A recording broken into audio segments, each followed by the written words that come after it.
Thank you, Mr. Chair.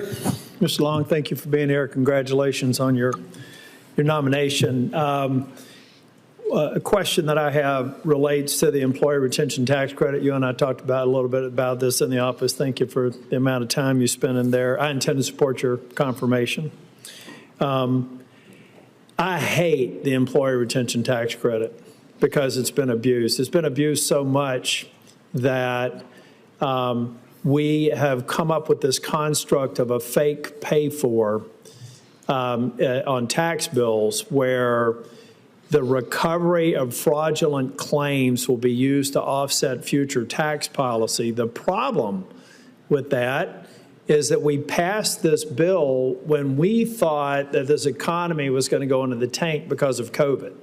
So we passed this bill and a number of other bills, which is raise spending levels that we're trying to get under control now, to actually try to help people that were really struggling. But what we found now is that some people didn't need it. Some people are applying for it way after the fact, and it makes no sense to me. So I know there's already in the House bill, I think there's a $3.5 billion recovery of fraudulent claims as a pay for future tax policy.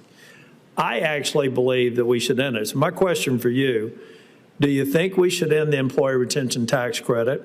And whatever savings or fraudulent applications we identify, should they go back to the Treasury where they came? According to my understanding, and as you know, we voted on it under Trump and then redid it under Biden with several amendments, but the Taxpayer Advocate Service that we had a discussion on earlier said this was the #1 problem, and to my way, unless you know something about that I don't know, it ended April 15th of this year. Well, so what we're talking about doing is going back to January of 24 and saying those claims we're not going to fill those claims. So we're talking about going back retroactively. Some have been filled by now. We're talking, I've got to work through the fairness of clawing some of that back, but I've been trying to kill this turkey for 2 or 3 years now, and I believe that we need to stick a fork in it. And I believe that if money has not gone out the door, then it need not go out the door. I'm just, for the life of me, trying to figure out how in the hell could somebody, if the whole idea of the COVID relief policy was fiscal conservatives like me were saying, look, I'm not gonna question things when we're in the middle of a global pandemic and on the brink of a global fiscal crisis. So that's when you kind of have to set the perfect aside and try to do what we can to stabilize it. And there's no question that Congress did that.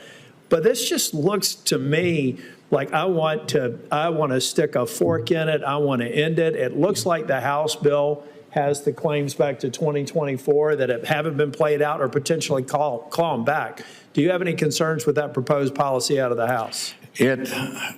I have concerns about being fair, and it depends on if what we voted on in Congress, if people followed the letter of the law, dotted the I's, crossed the T's, and of course, you know, they suspended paying anybody September 14th of 2023. And so people that were, you know, in line before that or already had their paperwork in, some of those people I know still haven't. Well, I want to get to one other question. I can't tell you how many people I talked to in North Carolina who were suffering, businesses, who said, you know what, I'm just not going to, I think I can make do, but I'm not going to file for the employee retention tax credit because I think I can get it done. I think there were some other people going, hell, there's a pot of money out here and I'm qualified for it. So even though I may not need it, I'm going to try and get it. There's a side of me that says that's what you ought to do if you got a good tax lawyer. There's another side of me that's saying this was a program that was implemented in the middle of a global pandemic when tens of thousands of Americans were dying. And it just seems to me that a good, well-run business could have looked at that and said, you know what, I'm not going to dig a deeper hole for this deficit because I can make my business work. Now, to be honest, if they're following the law, they should probably get it because we passed the bill. But there's some folks out there, I'm going, guys, you didn't need it. The nature of your business was not one that you needed. The lawyers got you a good credit and good on you. But that's passed. I'm not going to go way back before 2024. But I cannot imagine if a business has the resources where they can retain an attorney and try and get that tax dollars now, they probably weren't in much trouble. And what we were trying to do was help those that were desperate. So I feel like there was some abuse there. And I believe that the House mark is a good one. I was going to ask you, direct filing program, I hope you're okay with us killing that. We should have never had it. There are free filing programs out there. Direct file needs to go away. I think that that's in the House mark.